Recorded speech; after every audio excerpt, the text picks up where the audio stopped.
Müştərilərimiz xoş gördük asfalt yolunun qırağında, Binə qəsəbəsində. Obyektin bir yerdə evimiz çıxıb satışa. Obyekt 50 kvadratdır. İnşallah obyektimizi göstərirəm, keçək. Tam asfalt yolunun üstündədir evimiz. Obyekt hissəsində 50 kvadrat obyekti böyüyündür. Evin içərisindən bir göstərmək olar. Evimiz çox gözəl, 4 otaqlı evdir. Evin qiyməti əldən deyirəm. 85.000 manatdan çıxıb bu evimiz obyektdən bir yerdə.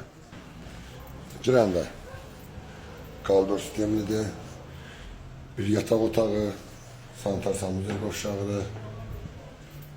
Evimiz asfalt yolu üstündedir.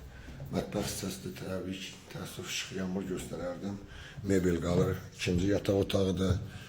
Bu da yerləşir. Üçüncü yataq otağımızdır. Bu da qonaq otağımız. Evimiz dediyim kimi yerləşir. Binə qəsəbəsində, bir safxozda. Obyektlə bir yerdə 85.000 manatdan çıxıb bu evimiz. Allah xeyrini versin.